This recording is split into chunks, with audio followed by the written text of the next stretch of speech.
Hello and welcome. We're back at it. Special edition coming your direction. And I have a special guest on the line, Dave Fredman. And the game the NBA is playing right now is Jazz Nuggets. And it is the night Stockton sets the all-time assist record. Super fun to have Dave Fredman with us, who I believe, if I have it right, now, Fred, you've had enough jobs that I might get this wrong, and I mean that with love and affection. I believe you're an assistant coach on this team. Is that right? Yes, that's correct. I was also doing some scouting, so I think at that time my title was assistant coach scout, and later became assistant coach director of scouting. But and I happened to be at the game because a lot of times doing that out scouting, you miss some games. But I happened to be at this one. What do you remember? Anything? About the kind of anticipation? I mean, it wasn't a great mystery it was going to happen that night. Do you remember anything particular about the anticipation about that night? Yeah, I remember there was a lot of anticipation about it. My wife reminded me of the story. My mother was in town at the time visiting, and she was having a big time in the wives' room, they called it at that time, prior to the game, and Sheila, not knowing exactly how many he needed, didn't want to miss it, and so she was hurrying my mother to get back so she could make sure she was in her seat when it happened, because she didn't want to miss it. So I remember that, and then it was very unusual what I remember about right before it happened, because as I try to recall off the top of my head, most of the time in those days, Coach Sloan had Carl and John and Jeff, and usually two of those three were in the game. But at the time, as John was getting closer, I can remember John and Carl Jeff and Carl both being on the bench, and Jeff leaning back going, "Jerry, Carl's ready, because I think Jeff wanted to make sure that John had a chance to throw the ball to Carl to get the assist." Oh, that's a great story. I didn't know that. And I take it Jerry then obviously it happened to Jerry. Did Jerry break his standard rotation to get Carl in? I don't know if it was a standard rotation or not, because as I say, as I remember things, David, most of the time, two of those three guys were on the floor at all times during the game, and it was maybe unusual that we had two of them were on the bench at the same time during the game. But I do remember that like it was yesterday. Jeff was right on top of it and wanted to make sure Carl got back in the game. Carl gives it out to Stockton.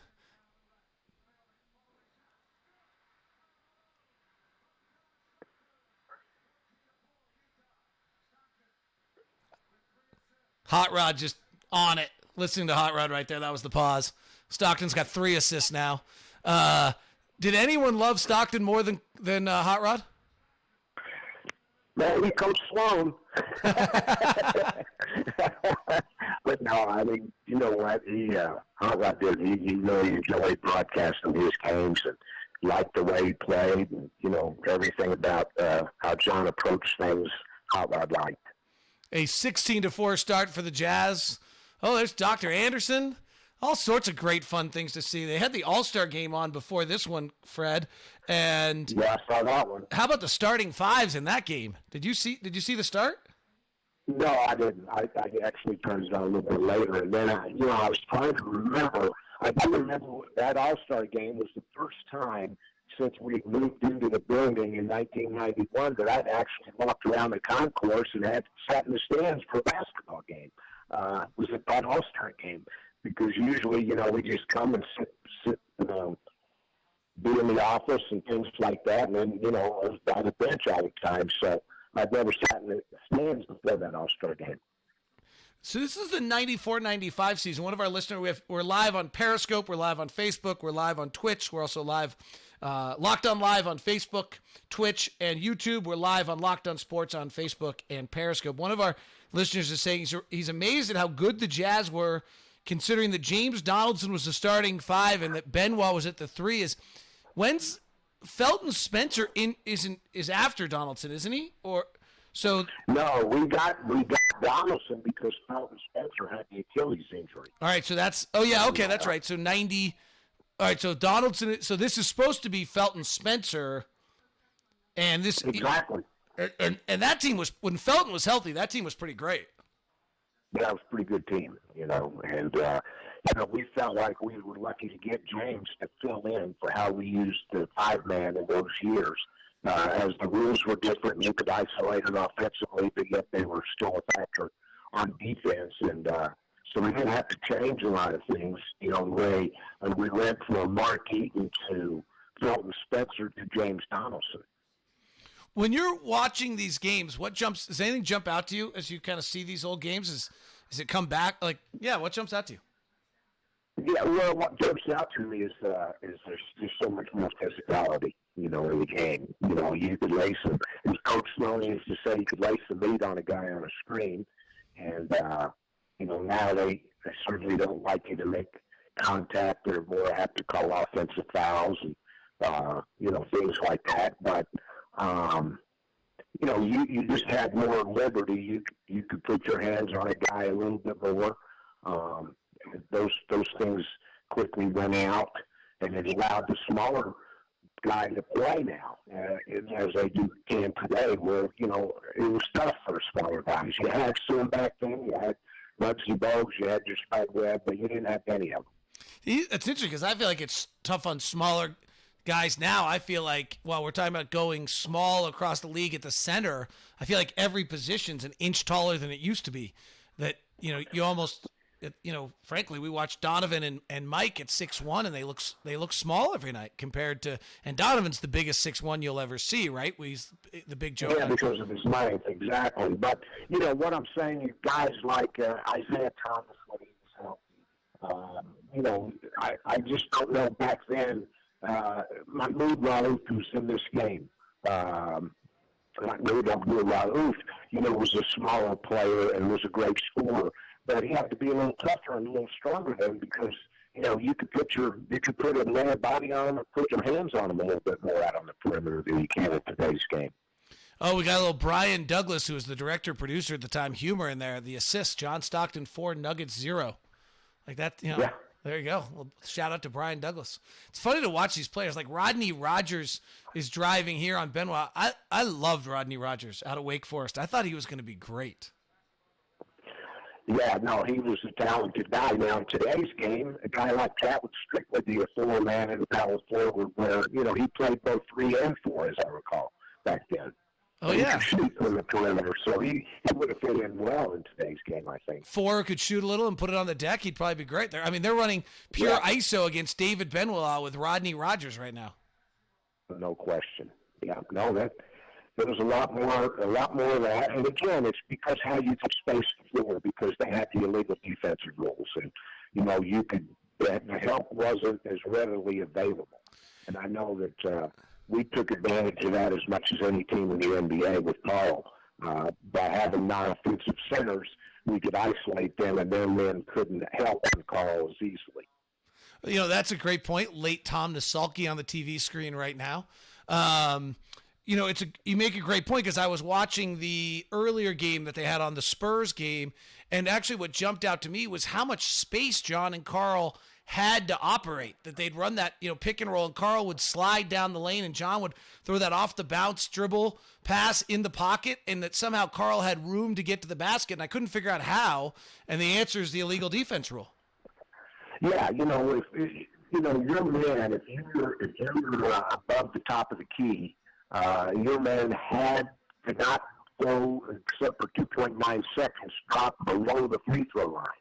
And, we did a great job of exploiting that for years.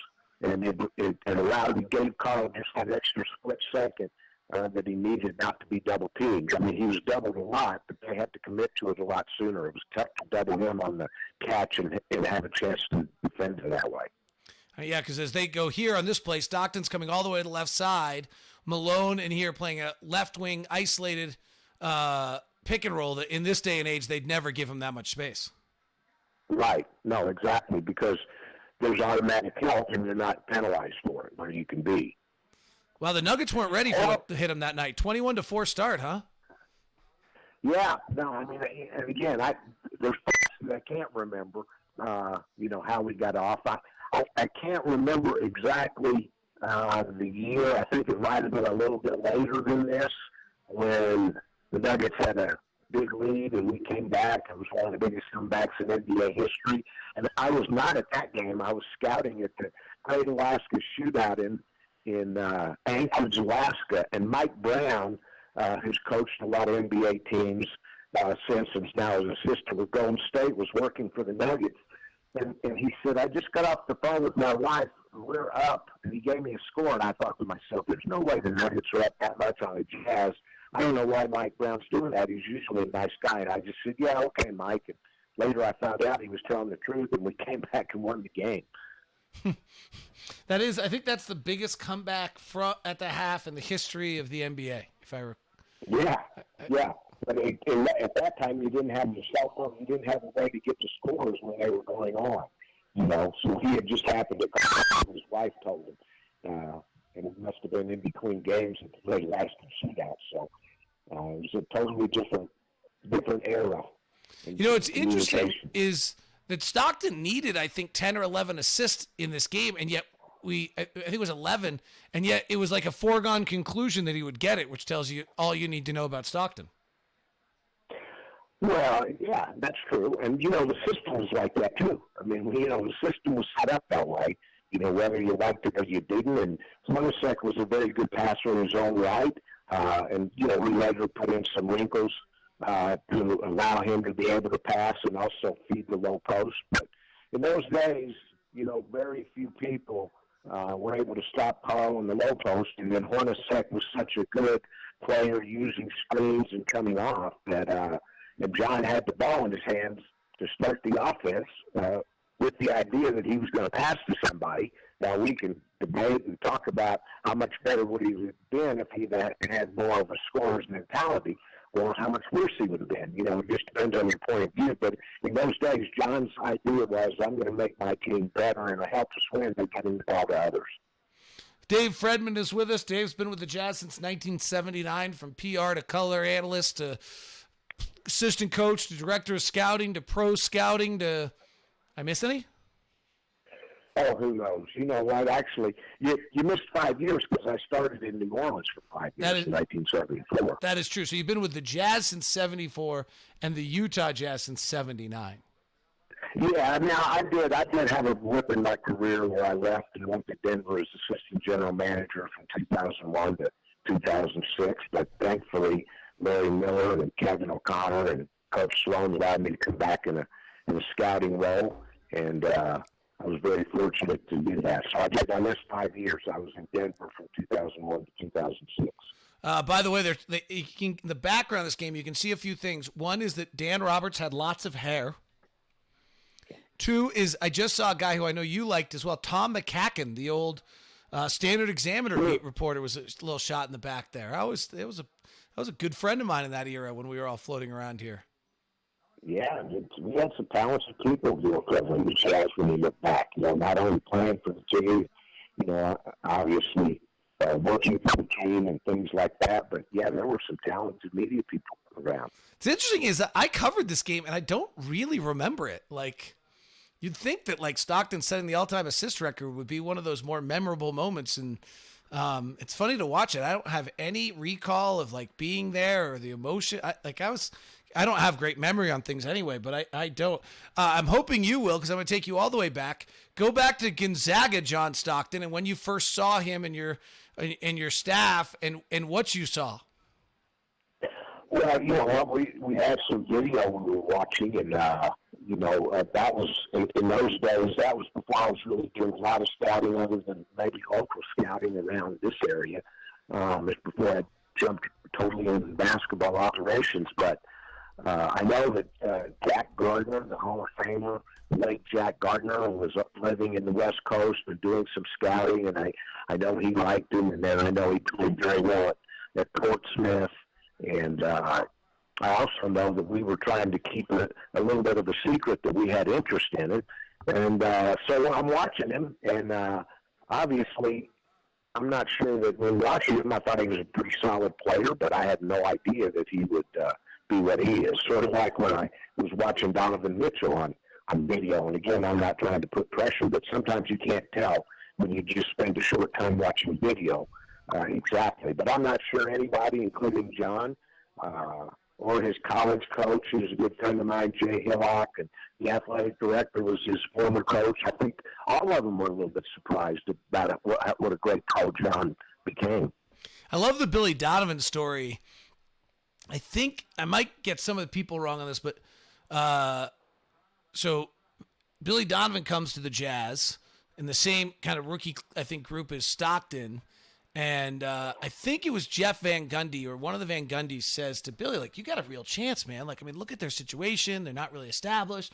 Ricky Green's getting old. Maybe Stockton had been there for a year. I'm not exactly sure on the years. And he's like, this is a real opportunity for you. You know, and Shirley pumping him up. And Billy says he went to camp and on the second day called Van Gundy up, was like, you got no idea how good this guy is. I got no chance. Yeah. No, you are. You're a little bit off because we drafted Billy in '88, and John came to us in the '84 draft. All right, so maybe it was before Stockton had really established. But no, we were always looking for a backup, though. If you remember, I mean, John had several backups in his long career here with us. Dave Fredman is with us. If you have any questions for Fred, feel free to put them up on the live chat. We are live on Periscope and Facebook, as Twitch, as well as YouTube, and on Locked On Live and Locked On Sports for you. Was there, like, I envision, I mean, in this day and age, you draft Stockton, you have Ricky Green, Twitter's going crazy, talk show hosts would be causing problems, you know, doing all, you know, was there much controversy about whether John should be playing instead of Ricky Green in those years? You know, not really. I mean, not as much as you would think. I mean, some people thought maybe he could have started sooner. And I know that there was one season where I think when Frank was coaching, that, you know, he did starting for a while, and then he went back to Ricky, and, you know, there was, you know, but I mean, as a player, you know, the players handled it pretty well in those days. It was later that I think Ricky, you know, thought that he could play more and everything, and maybe was glad that, you know, he had a chance to go play elsewhere. But, you know, actually, if he would have accepted the role, he probably could have extended his career because those two guys were both talented players, both all-star players. Well, I think both Adrian Dantley and Ricky Green were leaders of the team, and then these other two kids came in that were the next generation. It's not that uncommon. It was just new for the Utah Jazz. No, that's true. You know, Darrell Griffith was involved too, but, you know, Darrell had an injury in the middle of that when Carl's rookie year. I think Darrell had to sit out. He had a foot fracture and things like that. But no, I mean, we never had any real controversy. You know, I mean, back then, you know, David, I was a talk show host also back in the early days, and you know, some of the fans wondered why. Well, Thoreau should start, not Carl, when he was a rookie. Well, that quickly got dispelled. You know, Thoreau was so good off the bench, and you know, didn't mind, accepted his role because he knew he was going to start his minutes. But you know, we really never had any real lineup controversies like that. Well, this game's 95. What's the year on this one? 95, is that right? Yes, 94, 95. All right, well, there was an obnoxious talk show host around somewhere at that point already, so maybe there was, but it wasn't the Ricky Green. By this point, there's at least one mudrucker around who's causing problems. I know that. Oh, yeah. Well, you know, David, I thought it brought a lot of freshness to the market before you know, were able to join the main stations. That's a nice way to say that. No, there was nobody else that would really do that. Now, you could also say that maybe 5 years before that, 7 years before, whatever it was, that, you know, just the fact that people would listen to talk radio just about the NBA, you know, was in question.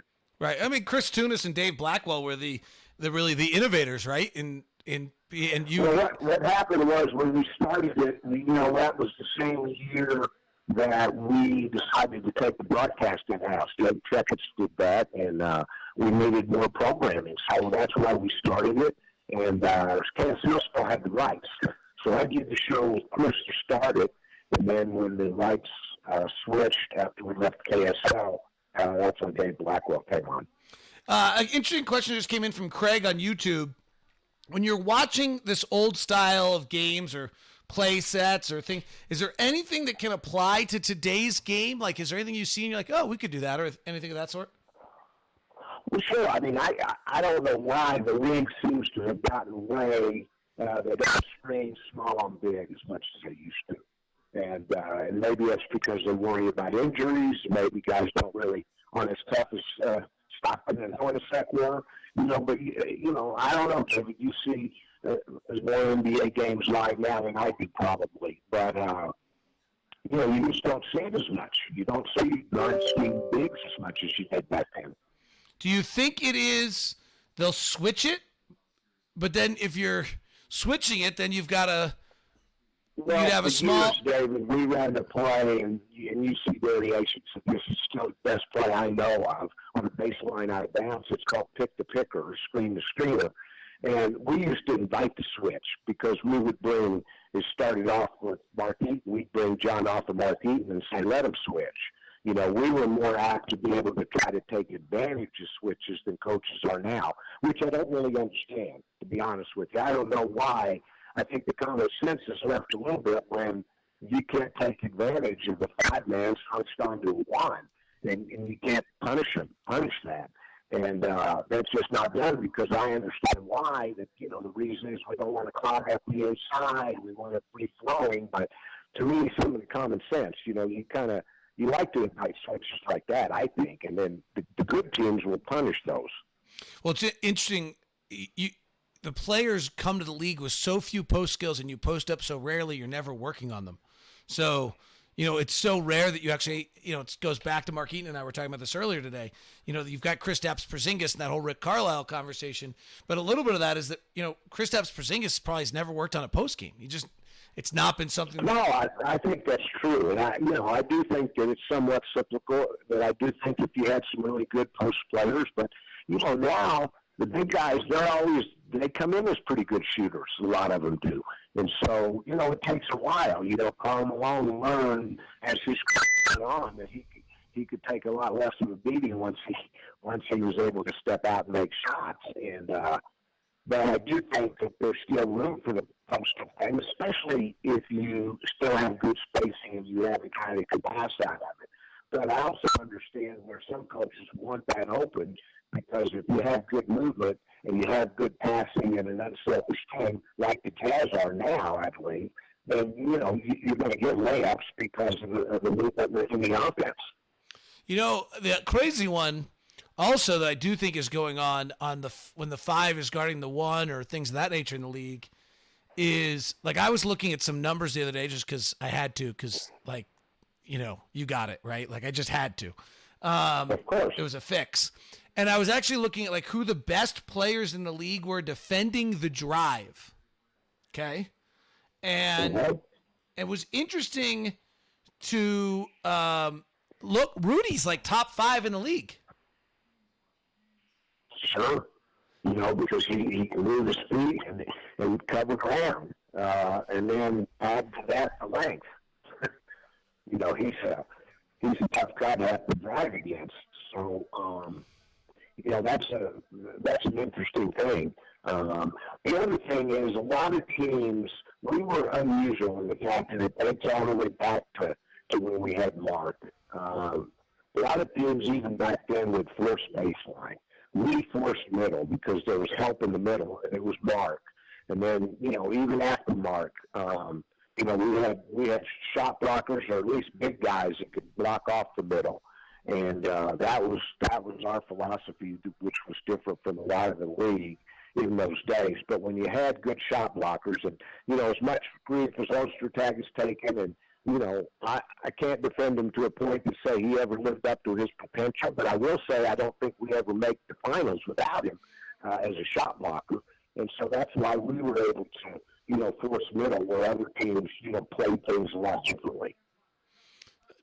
I love I remember this well, but we've got Stockton with I think that's Jamie Watson, which brings back memories of Sal DeFazio. Tom Chambers, Adam Keefe, and Antoine Carr on the floor right now. It's kind of great. Exactly. Yeah. Well, you know what? And again, it was kind of interesting when, you learn a lot about the player because you think you know him when you play against him, as we did Tom Chambers. And playing against Tom Chambers for years, especially when he was with Kevin Johnson and everything, well, we got him and found out basically, he was a unique player in many ways and a very good, talented player. I played I don't know how many years and wore low cuts and never low cut Converse, as I recall, and never taped his ankles and never really had a major ankle injury. But the reason they weren't picking those because you know what, in a set offense that wasn't his strength, and in the half court that was his strength. Being as versatile as he was and being able to play inside and out. But we tried to run some other things with Carter in the pick and roll with him. It didn't work out as well.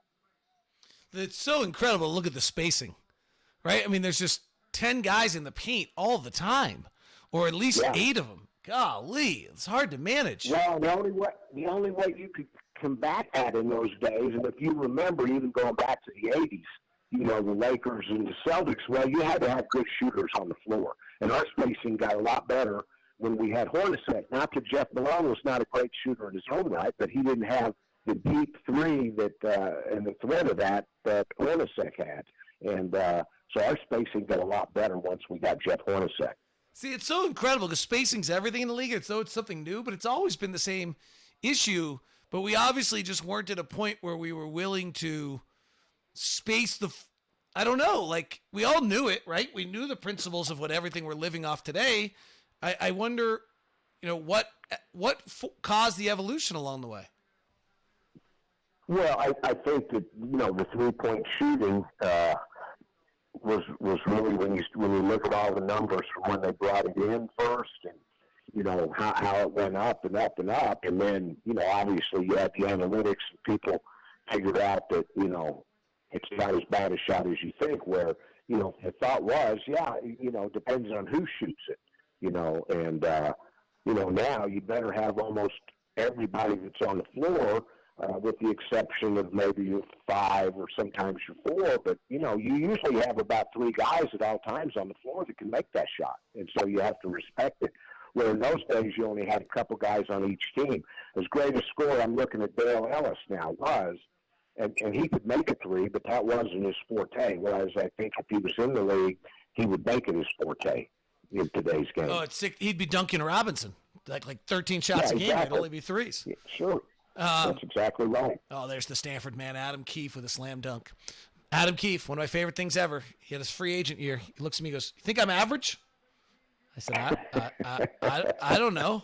He goes, I think I'm pretty average. Like, you look around the league, don't you think I'm about the 225th best player in the league? And I was like, sure. He's like, okay, I'm going in with that for my contract negotiation. I'll take the average salary.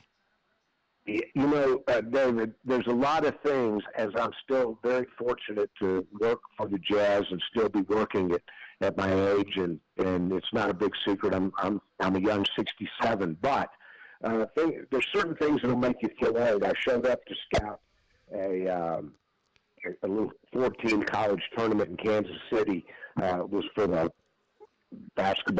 college basketball Hall of Fame in November.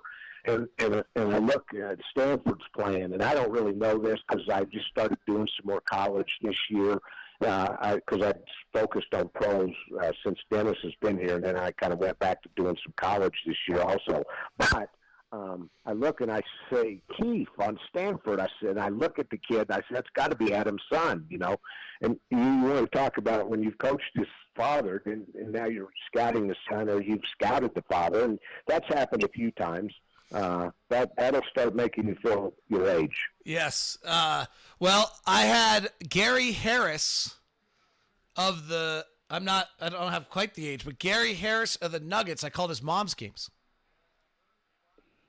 Right. When I was in the WNBA, Joy Holmes played for the Detroit Shock, and that's Gary Harris's mom. So I've had a little bit of a version of that one, and if Nico Mannion makes the NBA, we're all going to have that one coming up here in a little bit. Oh yeah, no, I mean it was amazing when I went to scout Gonzaga a few years ago, and there's David Stockton playing, right? And if he's got so many mannerisms as his dad has, obviously, you can't start comparing them all to a player, but some of the mannerisms, some of the things that they do are like so much alike, that is pretty amazing. Dave Fredman's with us here as we watch the Jazz and Stockton set the assist record. It is every play's got a post up. It's just so amazing how different. And Chambers takes a 16-footer, and I cringe, and he makes it. Gosh forbid the long two. We can't have that in 1995. Another assist for Stockton. It's interesting for me to watch San Antonio, just to get back to that, David, not to interrupt you, but you talk about how much the game's changed, and then sometimes how much it stays the same. That's one of the things I love about Popovich. He doesn't seem to worry about those things if he feels it's the strength of the team. Now, I think you're maximizing what you have, whether or not, I think sometimes you just don't have the chance to build a roster the way it might be built, just because you can't get those type of players. So then you have to maximize what you have, and that's what I love about how Popovich coaches now. Fred, your story is actually really interesting. You told earlier. So Stockton gets to within one fairly suddenly, and Malone is not in the game. And Stockton throws that pass you just saw for an outlet to Chambers that gets stripped away, and Chambers made that layup. It would have been Chambers, not Malone. Sure. Because I think this is it right here. Well, let me see if he's back in the game. Yeah, Malone's in. So Malone has just checked in. This is the first offensive possession with Malone. So your story that you told earlier about having Jeff Hornacek on the bench kind of saying, hey, Jerry, Carl's ready. Hey, Jerry, Carl's ready. Yeah, exactly. They actually come within a Tom Chambers not getting fouled, not getting stripped, catching the pass and laying it up on a fast break away from Karl Malone not being the receiver of the record-setting assist, which, I think would have been somewhat disappointing.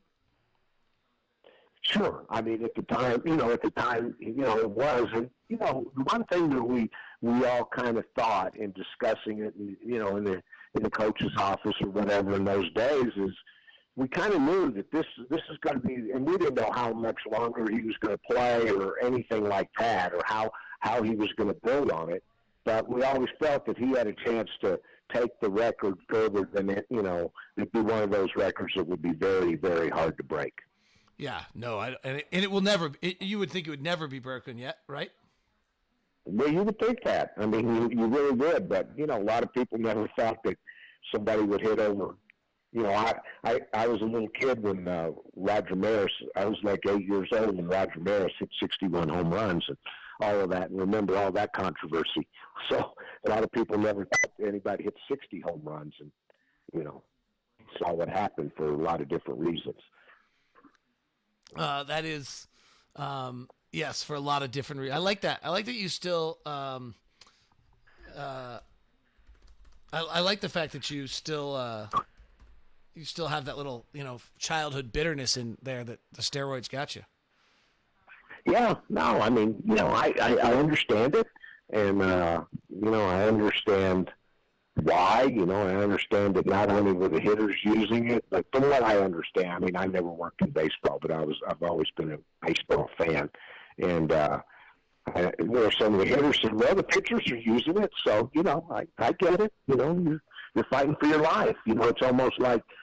I remember one time somebody asked Tiger Woods when he was first starting out, hey, you're working out now and all that. He goes, yeah, why wouldn't I try to get stronger and all of that, right. Even though I'm a good golfer being, with the strength that I have coming out of Stanford and all of that. And, it's like, why wouldn't Karl Malone work out like he did, or why wouldn't today's NBA player work out like they did to be in the optimum shape? Whereas when I first started in the league in the mid-'70s, guys came to camp to get in shape. And it's like baseball players came to spring training to get in shape, that's what's really changed too about it, the physicality of everything. But no, that's going to be a tough record for anybody to ever break. Well, Fred, thank you so much for your time. Stockton will break the record here in a second. I'm pretty certain of it. We appreciate you joining us here on our quarantined live stream, watching Jazz Classics, and thank you so much for taking the time. Appreciate you, and stay good. Stay healthy. All right, I appreciate it, David. You gave me a break from watching G League players on video trying to find the next Royce O'Neal. All right, I like it. We like Royce O'Neal, so keep working at it. Appreciate it. Exactly. Thanks. Appreciate it. Thanks, Here's David. Malone, Bye-bye. down low, left baseline jumper, and Stockton's got the record. Well, another guy that worked with Stockton a lot is Thurl Bailey. So let's go dial up Big T and check in with him as Stockton has just set the record. And they call it illegal defense just to stop the action. Thanks for all of you taking the time with us.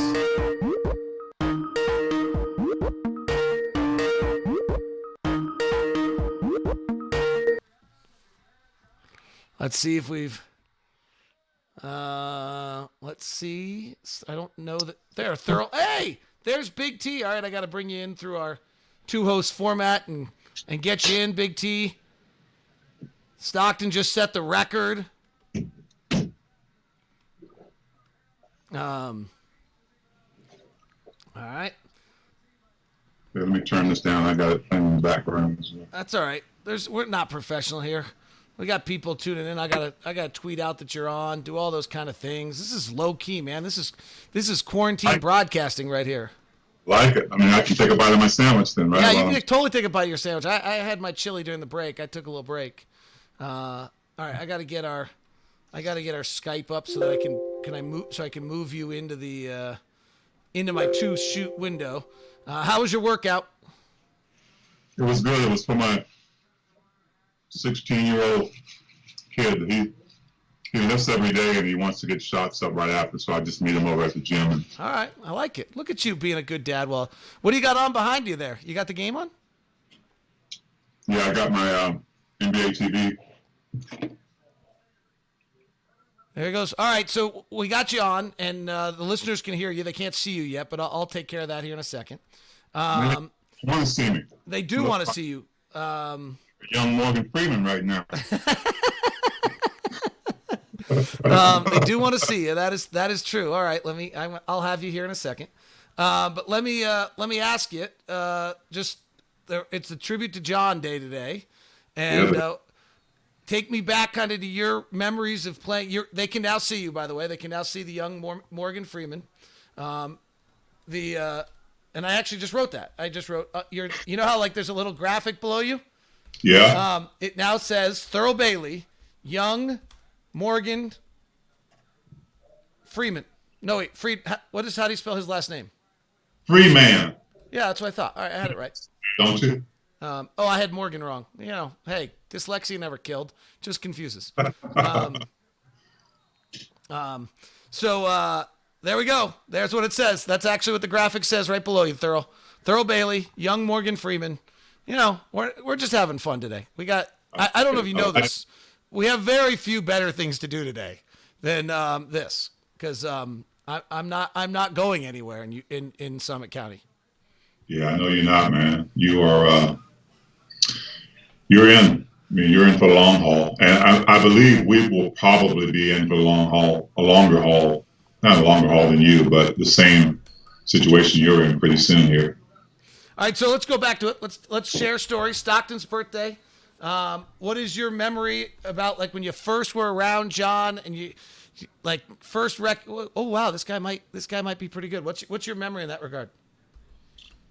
Oh, I have really great memories of the development of John Stockton. Because when I got here in '83, Ricky Green was the man, fastest of them all, and that was the first year we had made the playoffs, and the Jazz were looking to obviously capitalize in the draft and get someone who really matched what the personality of the team and what they were looking for. Somebody who would maybe enjoy being in Utah and was able to be able to thrive there. So I remember the draft, and they talked about some kid named John Stockton from some place called Gonzaga. I think a lot of people were confused. They didn't know like they had the draft parties at the arena at the Salt Palace, right? And everybody's like, you had the camera pan on people that were frowning, and I think the question was, what's a Gonzaga?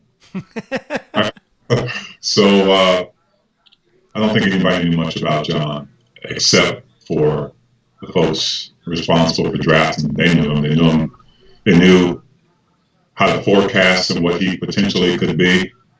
Those things are never 100%. But I remember when he first came to Utah, man, it was this choir boy kid that, and the story was that he held out for like $5,000 more or something.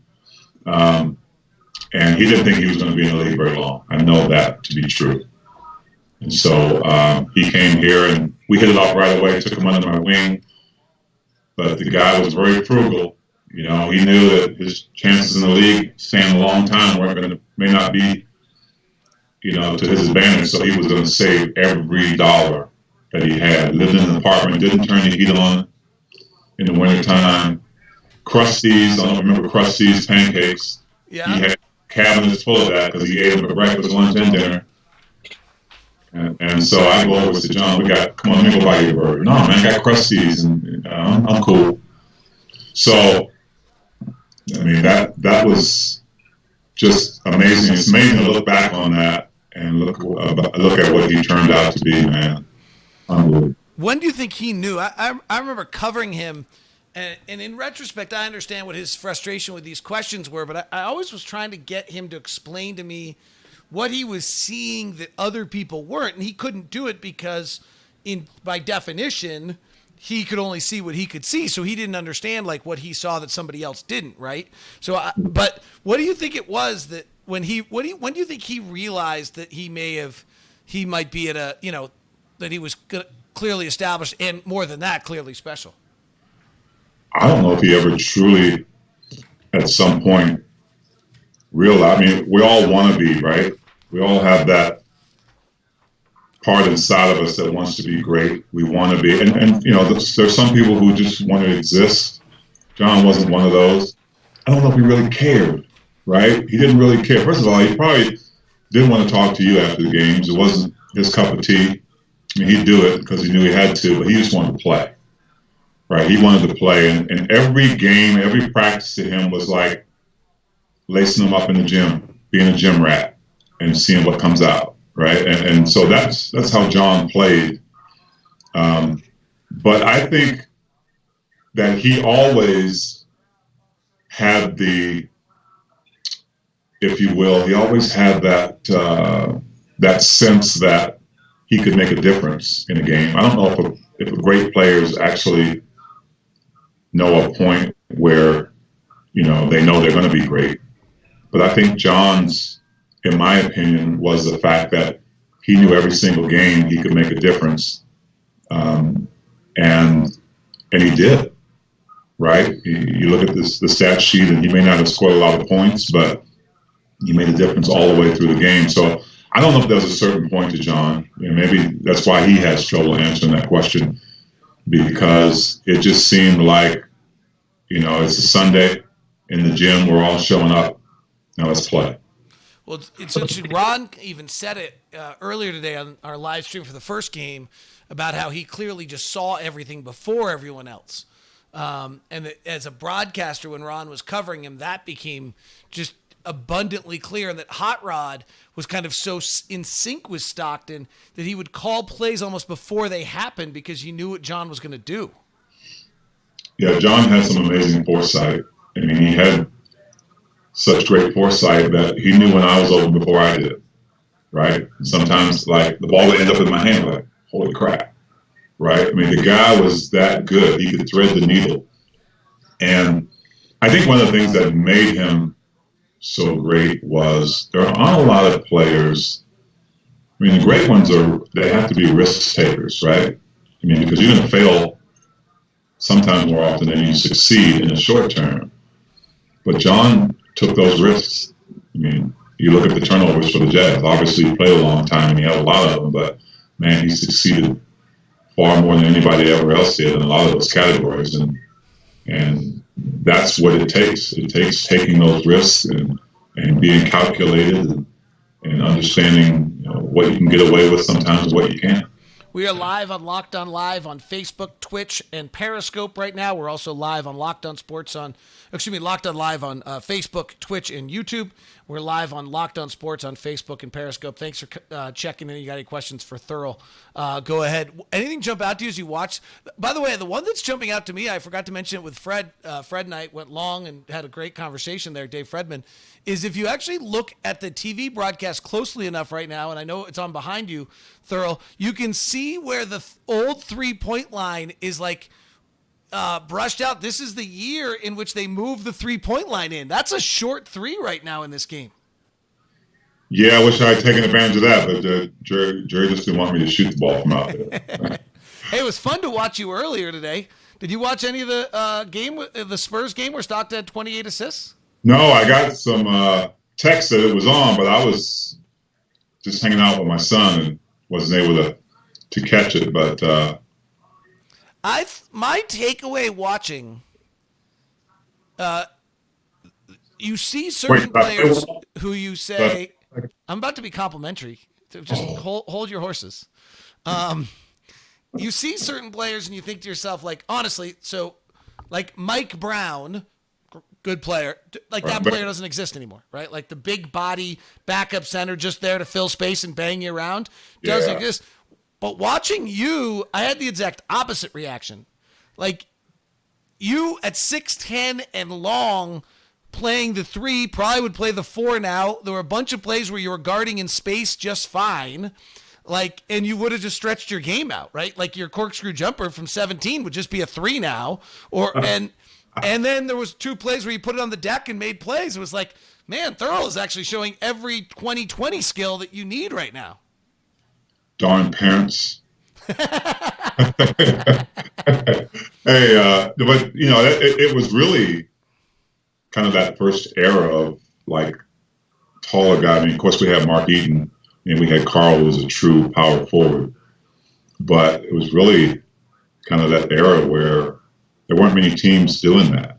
I mean, I remember against Denver having a guy like T.R. Dunn guard me, right? And Hanslick guard me. Man, I just post him up, mouse in the house all day long. And then they switch a big guy out on me. I just draw him out a little bit, hit the corkscrew jumper. So, it was a different era. But go ahead.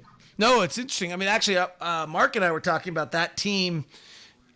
Actually looked very similar in a lot of ways to the team we have right now, in the sense that it was, no offense, but I didn't look at a lot of guys on that roster and think, wow, that's a defensive player, right? There was one defensive player in my mind on that roster. It was Mark Eaton. Everybody else, you looked at that roster, those were all offensive players. Yeah. Now, I like to block shots, so in that respect, I could guard smaller guys because I was quick enough. Like I had to chase like Eddie Johnson around screens, guys who could shoot the basketball who were a little smaller than me. So I had to adapt to that. But offensively, I mean, it was just amazing to be a part of a team where a guy like John Stockton was like a surgeon almost, right? And would put the ball where it needed to be put. I mean, he was a consummate leader. And even though I was there a year before he was and 2 years before Carl, I love to see that progression of him. And in my own mind, I'm saying, okay, this kid is not fancy, but he gets the freaking job done. Thurl Bailey is with us. The questions are welcome to jump aboard at Twitch, Facebook, YouTube. Just put them in the chat room. And join us on that, and feel free to drop in any of the questions you have along the way. That's how old I am, baby. Let me see it. I got vinyl in the office. Let me put it up closer. Well, this is R&B. This is Bobby Womack. You may not recognize him, but vinyl. Do you have a record player? Yeah, record player is, you see it in the corner right there with the lid on it. Does it work? Oh, heck yeah. All right. Yeah, man. I started collecting this vinyl when I was in high school. So I can't tell what's behind you. Are all of those vinyl? This is all vinyl here. And there's some of these that are filled with vinyl. So do your children realize how cool that is? My son does. He wants them all. He's smart. Baby. Oh, there you go. Ron Boone would be dying right now. Yeah. You know, But- like, has he done it? Does he not do it if you're on the plane? Have you heard him, like, when all of a sudden he's just, like, singing in the back of the plane? Oh, yeah. Oh, yeah. I hear him. I chime in with him sometimes. I didn't know if he didn't do it when you were on the plane because he didn't want to be the second best voice on the plane. No, he does. I told him he can back me up on my next album. All right. Yeah, I love it when Ron's sitting there. He's got his headphones on. He's got his iPad playing his music, and all of a sudden he just starts singing. Yeah, that he might not have anything playing under there. He might just say, I'm not in the mood to talk to David right now. He's been known for that. He's been known. kidding. This has been true. He's been known for putting the headphones on. Well, the funniest part was somewhere I told the story that I actually will more often than not board a plane while just wearing headphones that aren't actually plugged into anything other than my pocket. And Ron goes, "Oh, I do that all the time." And I was like, "Oh, I didn't know that." He's like, "I do it with you." I was like, "Oh, yeah, you probably do." Do you enjoy watching these old games at all? Are you catching them at all? No, I do enjoy watching them, and probably even more so at this time, right? Where we're kind of a captive audience in a way, and so you like to reminisce a little bit. Of course, when March Madness was canceled, they were replaying. I think the national CBS rebroadcast the championship game against Houston, so that was fun to have my family there to watch that. I did a live Twitter session while that was going on, and people kind of appreciated that. But yeah, I do like, who doesn't like going back? I mean, that's those bad games you just don't want to. All right, but we're not showing the bad games. We're only showing the good games. Right. Like, we're not showing. Like, I always love, like, one of my favorite things is, you hear Chalk or one of the old guys. We never had games like this one. Yeah, we're not replaying the Minnesota Timberwolves, Dallas Mavericks, Brad Davis versus Tony Campbell games, right? Like, we're not doing that right now. Like, we're gonna replay the best of the games. Yeah, but even some of those best of the games, I may not have had we may have won the game, and obviously they're highlighting the significance of it, but you hope that you played well enough for, like, your kids who's sitting there next to you watching. Dad, I can't believe you missed that layup. Right. So, but it's always fun to go back, man. Reminisce. Well, it's funny. I do on Locked On Jazz. I do something called Throwback Tuesday, and or a Time Machine Tuesday, and we'll go back and I actually have this little box here, believe it or not, that actually has, like, every year the Jazz franchise has ever existed, and I just pull out a number and we look it up on Basketball Reference. And it's actually been a great reminder that, like, Malone didn't go 11 of 17 for 30 and 12 every night, right? Yeah. Like, we expect Donovan and Rudy and these guys to, like, every now and then there's a night where, like, John Stockton goes 2 of 11 and had 7 turnovers, and you're like, oh yeah, like, you don't own every night.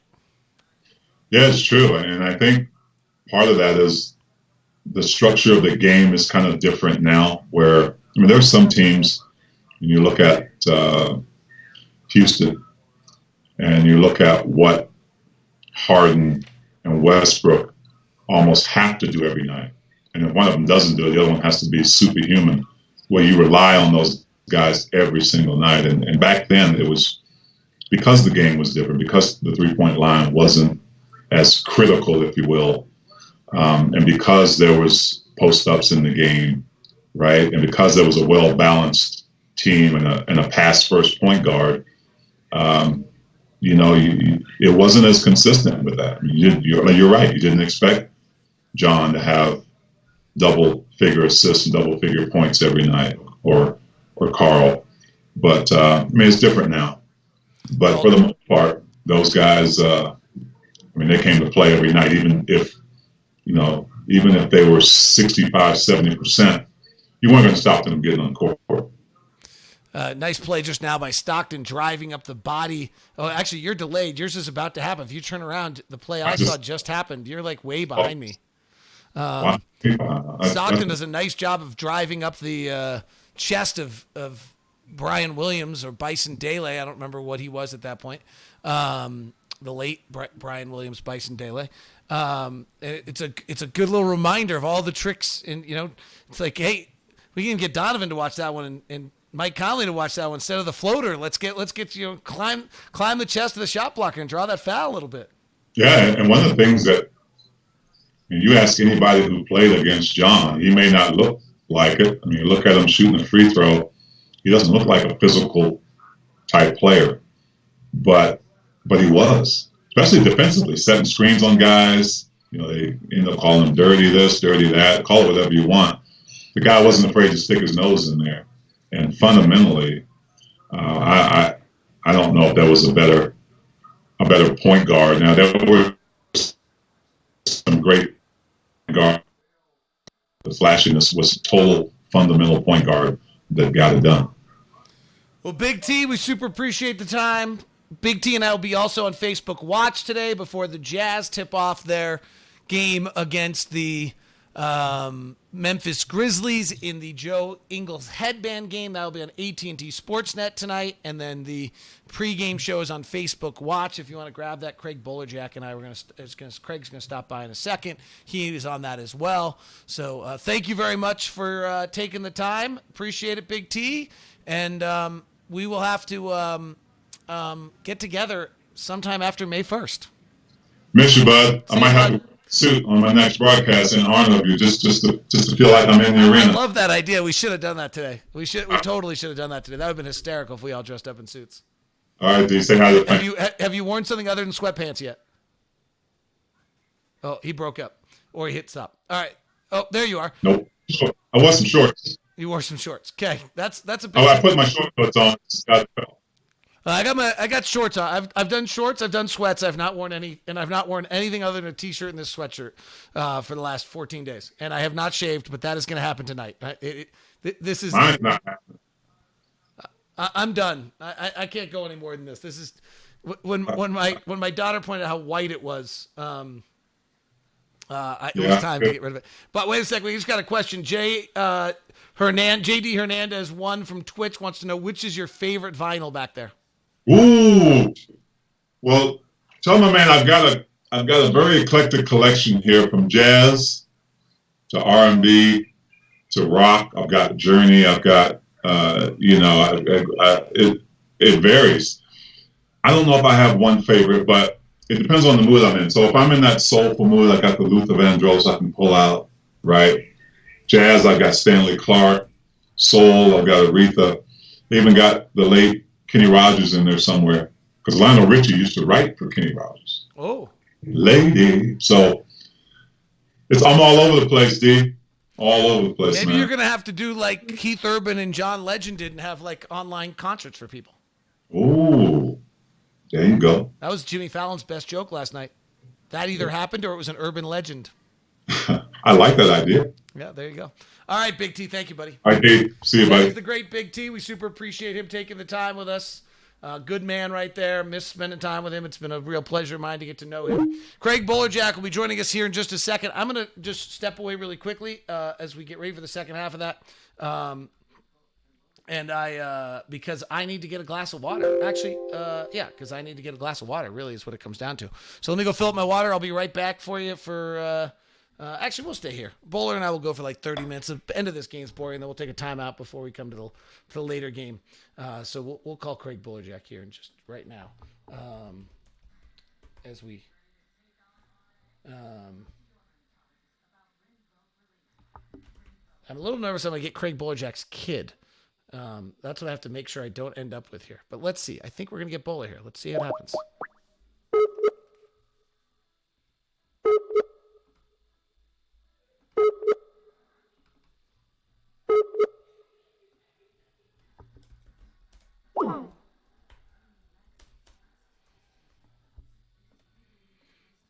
Craig is not online. All right, we'll try another Craig Bolerjack.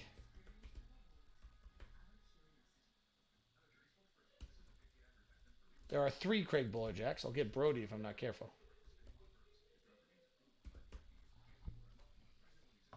Let's try it again.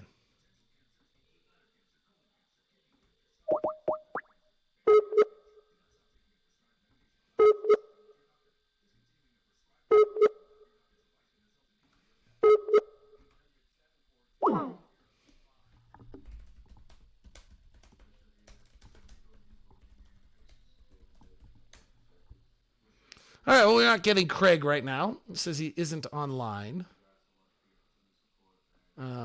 We'll see whether we can find a way to get him here in a second. Hopefully he'll send me a message. I just sent him a note. How you guys all doing today? Thanks for taking the time. The one problem that ends up here in my office is it gets crazy hot. So I'm actually going to pop a window.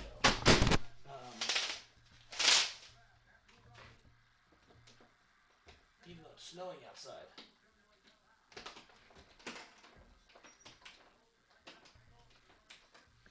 There we go.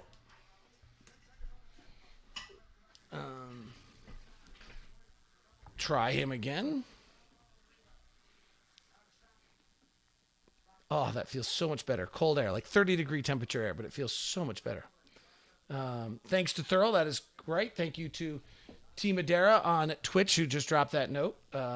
Thanks everybody stopping by. Oh, it's going to give me a glare in the background, but that's just going to have to be the reality of things here for a second. Let's see if we...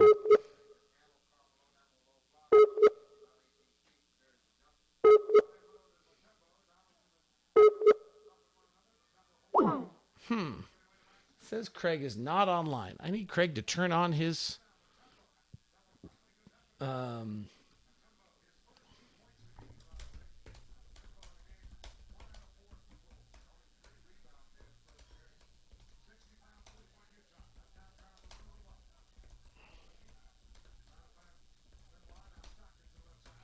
By the way, Craig will be hosting with us today on the Facebook Watch show.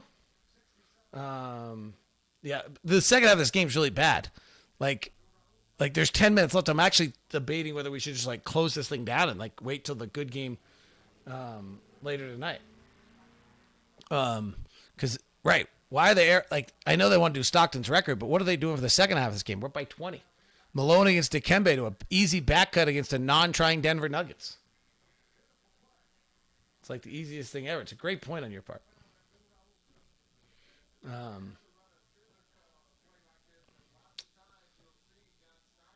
I love listening to Booner.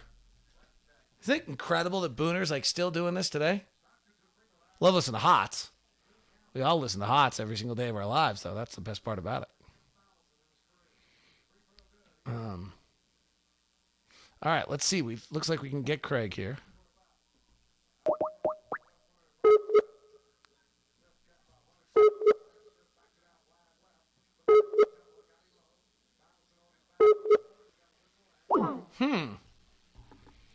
Craig says he's on. I can't hook into him.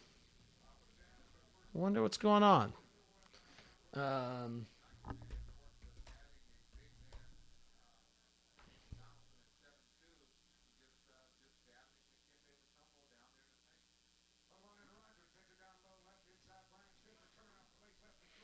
try this one. Try a different Craig Bojack.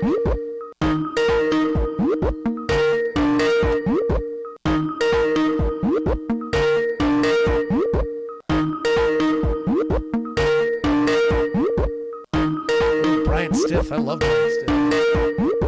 Out of the University of Virginia. We'll just keep trying, Craig. This is really entertaining, isn't it?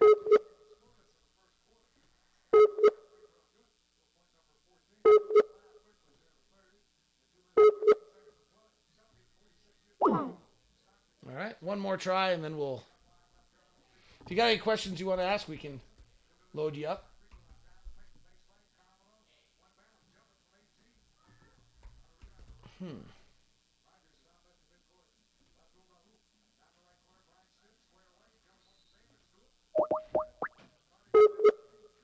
Oh. Thank you. You need to go get 2 cars? I'll be off in about 30 minutes. Hello, Bowler. I can't seem to connect to you on Skype for some reason. Oh. Well, that's all right.